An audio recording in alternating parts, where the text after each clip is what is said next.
Welcome, one and all, sisters, brothers, fathers, mothers, to another one of my special wizard tales.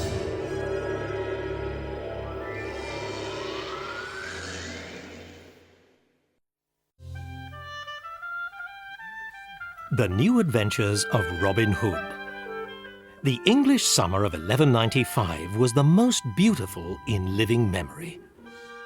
It was a time of great peace and prosperity for the people of Old England, and it was very welcome after years of trouble and wars. Good King Richard the Lionheart was home from the Crusades and back on the throne of England, and nearby at Locksley Hall lived the man who saved England from Richard's evil brother, Prince John, and his cohort, the Sheriff of Nottingham. The hero of the people, loyal subject of Richard, Robin Hood himself.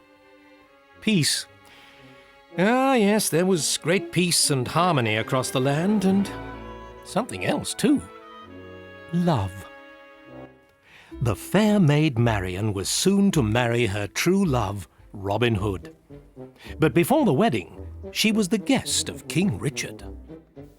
"Well, Marion, only one more week," said the king to the excited young lady, for since Richard's return, Robin was no more an outlaw. All his lands, titles and tithes had been restored by the king. But what of the merry men of Sherwood? What had happened to them? Friar Tuck had been sent on a pilgrimage by his abbot. Brave Little John and loyal Will Scarlet were now performers of sorts, putting on displays of strength and courage for the village folk. Only they weren't quite as strong as they used to be. So sometimes the pair tried entertaining the crowds with some singing. "'Was one fine and sunny day in the merry old month of May, hey, hey," wailed Little John. But the crowds hated the singing, as you could well understand. But what of that evil scoundrel, the Sheriff of Nottingham? Well, wise King Richard had cast him into a dungeon, never to be released, and a good thing too. Only the Black Prince John remained a free man, generously pardoned by his brother. But this kindness was to almost cost Richard the throne of England and his life. Prince John could never forgive Robin Hood for defying him. So, in the middle of that fine summer, he set fire to Robin's castle. "Good riddance, Locksley Hall, and bad luck, Mr. Robin Hood. You'll pay a heavy price for crossing the future King of England," snarled Prince John as the castle burned to the ground. Later, as he surveyed his ruined home, Robin knew he must postpone his marriage to Marion. Robin believed a man without a proper home for his bride was a man without worth. King Richard instantly suspected his brother was behind this foul deed. His suspicions seemed confirmed when the Sheriff of Nottingham mysteriously escaped from his dungeon that very day.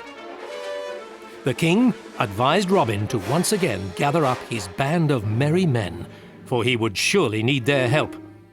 Robin knew his king was right. The former outlaws had to be contacted, and quickly. So Robin wrote brief messages to each of his men and carefully tied the notes to the shafts of his arrows. Bending back his trusty longbow, Robin fired arrow after arrow high into the sky. Little John, Will Scarlet, Hugh the Weaver, Cedric the Ropemaker, and a special large note to his special large friend. "Friar Tuck, go swiftly and true," urged Robin as the arrow streaked across the summer sky. Across England, Robin's arrows found their marks. Little John and Will Scarlet were performing at a village fair. They carefully balanced above a pond on a large leather ball. Well, Robin's arrow pierced the ball and sent them both tumbling into the water. Hugh the Weaver had just finished 3 months' work on a beautiful carpet, and Robin's arrow landed right in the middle of it. Cedric the Ropemaker was hanging from one of his ropes to demonstrate its strength. Robin's arrow sliced the rope in two, and Cedric fell to the ground. and Robin's final arrow shot a leg of mutton right out of Friar Tuck's hand. There's only one man I know who could shoot an arrow like that, said Tuck. So all the merry men made for Locksley. Meanwhile, the slimy Prince John was giving his brother some bad news indeed. Yes, some scoundrel has stolen the crown jewels, simpered John. The evil prince claimed that the Sheriff of Nottingham was the thief, but Richard had a strong feeling that John himself was the villain. Prince John suggested Richard divide up his army to search for the Sheriff of Nottingham. The king was in a dilemma. If he split up the army, he would be vulnerable. But if he did nothing to find the crown jewels, he could not pay the army and they may rebel. Luckily, Marion had some good news for King Richard. She told him that Robin had gathered the merry men and they would find the crown jewels. Summoned by Robin's arrow, Friar Tuck was making his way back to Locksley. But the fat friar had stopped off for a light lunch. For Tuck, a light lunch meant 3 roast chickens, 5 roast potatoes, a bowl of fresh garden peas, a jug of ale, and a whole roast pig. As the friar tucked into his lunch, a carriage slowed down outside the inn. Inside it sat the scheming Sheriff of Nottingham, who happened to glance out of the window. Friar Tuck. What's he doing here? Whispered the sheriff to himself as the carriage jolted off. But somehow, between mouthfuls, Tuck had seen the sheriff as well. He launched an arrow to Robin with the news and got back to something more important: lunch. Little John and Will Scarlet were on their way to Locksley too. They had reached the town of Whitby and were putting on a small show to pay for their supper. Once again, it was a balancing act, and once again it was rather rudely interrupted by one of Robin Hood's arrows. As Will picked himself up out of the dirt, Little John read Robin's note. The Sheriff of Nottingham was headed for Whitby. They were to find him and keep an eye on him. Meanwhile, a little way down the coast, a young fisherman was down on the beach mending his nets.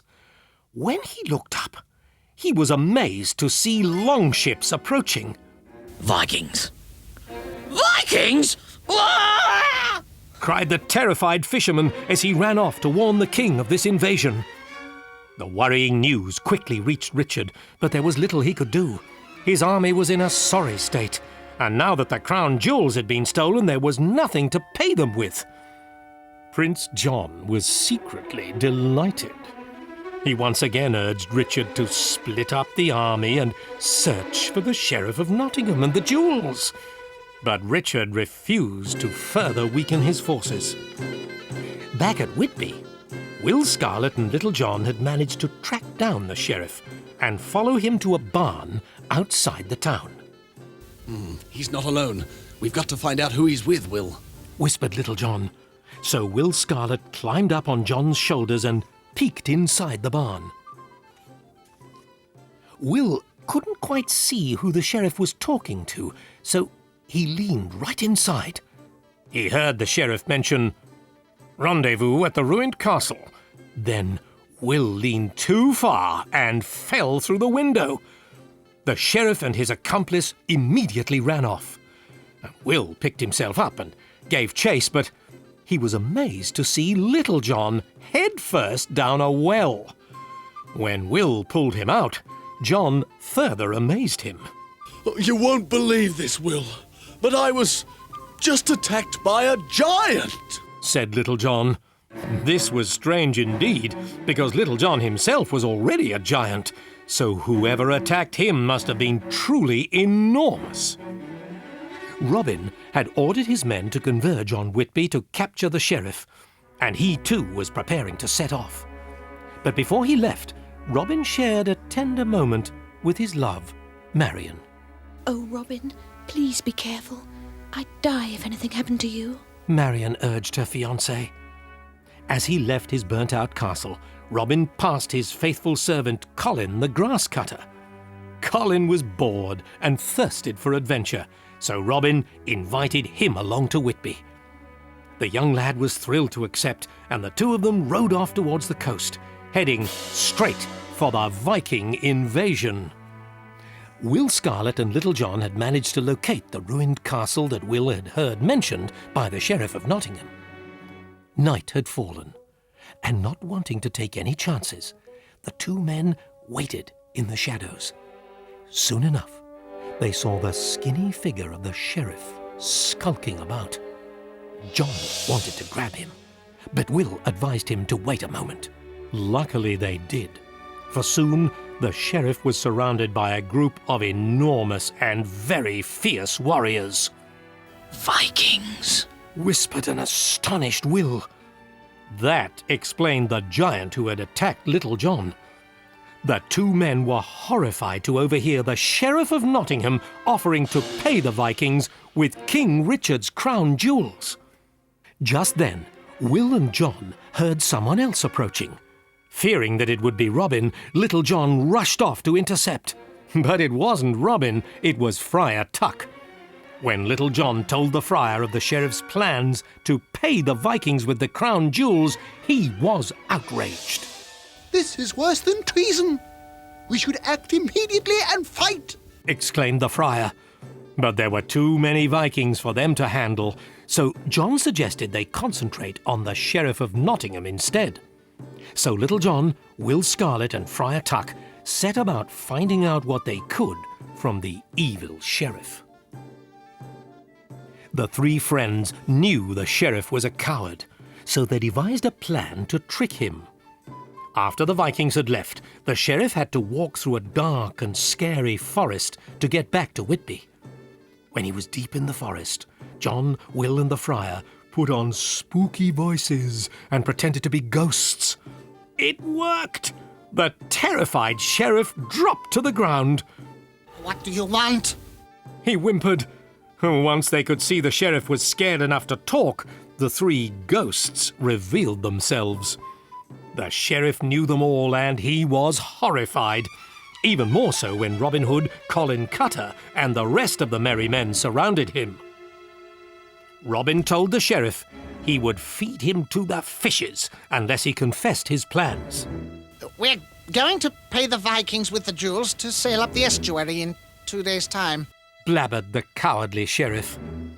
Robin was horrified at the news. He demanded to know where the sheriff had hidden the jewels, but the sheriff didn't know. He hadn't stolen them in the first place. For Robin, this confirmed the crown jewels had indeed been stolen by Prince John. But what were they to do?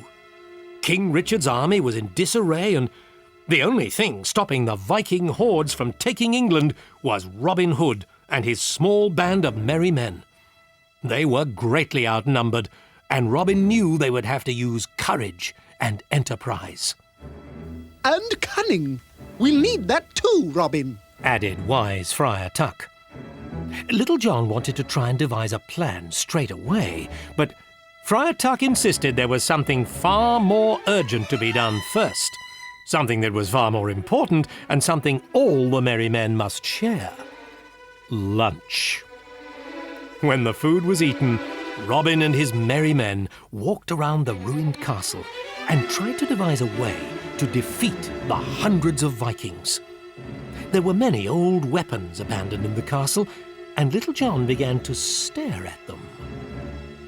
John was looking at a giant siege catapult, a machine designed to hurl large rocks a great distance. Feeling somewhat drowsy after lunch, Friar Tuck decided to sit on the catapult because it looked like a kind of bed. Quick-thinking Little John snatched him off just as the catapult was triggered. He saved Friar Tuck's life. Why, thank you, Little John. That could have been the end of me, sighed the grateful friar. John once again stared at the machine and slowly nodded his head. Seeing the catapult almost fling the friar into space gave Little John an idea for defeating the Vikings.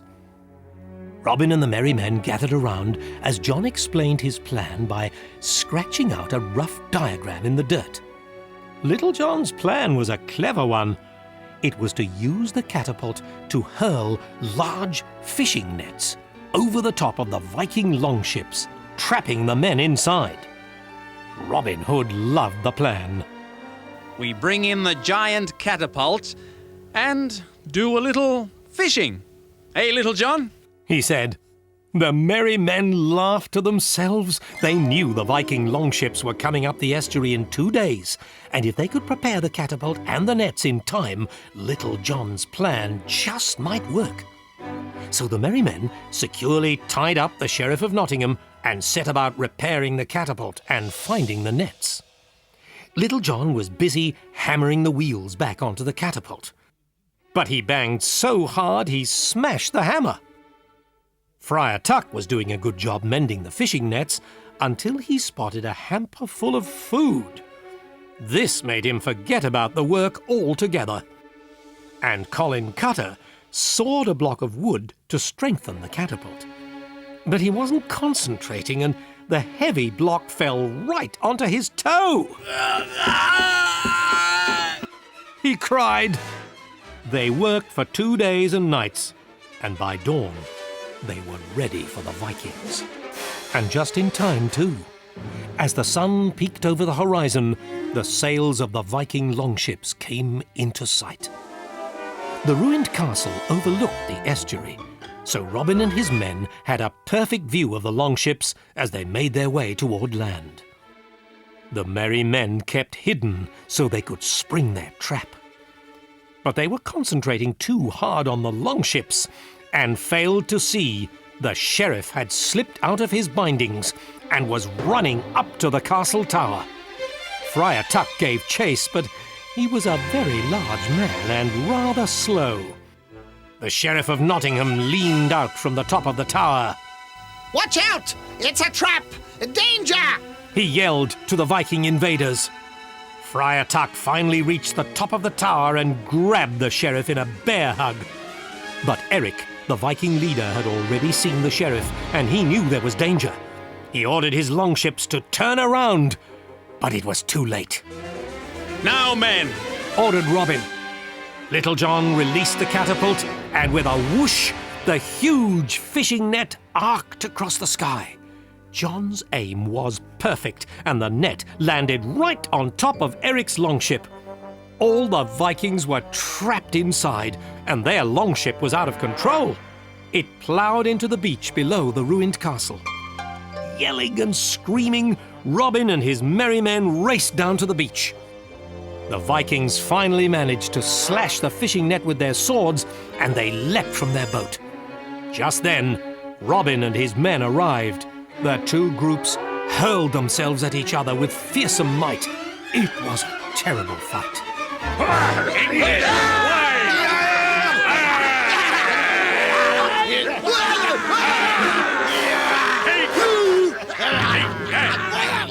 The Vikings were fierce warriors who greatly outnumbered their foe, but Robin and his merry men battled with every ounce of the strength and courage they possessed. For they were men fighting for right and defending their homeland. Slowly but surely, the Englishmen drove the invaders back into the sea. Finally, sweet victory was theirs. Robin and his men returned to the ruined castle, bearing the spoils of their victory: Viking helmets, shields, and swords. In fact, they almost looked like a band of Viking brigands. And that's exactly what evil Prince John thought as he arrived with the crown jewels of England. I say, is there an Eric among you? Inquired the prince. But he was amazed when the Viking turned out to be Robin Hood, who immediately arrested him as a traitor. Just then, 2 horsemen arrived. It was good King Richard himself. Robin and his men dropped to their knees and happily told the king their news. The Vikings had been repelled, the crown jewels were found, and the traitors Prince John and the Sheriff of Nottingham were under arrest. England had been saved, and King Richard was delighted. But not as delighted as Robin when the other horseman revealed himself, or really herself. It was his true love, the fair Maid Marion. And under strict orders from the king, Robin and Marion happily returned to Locksley Hall for their wedding.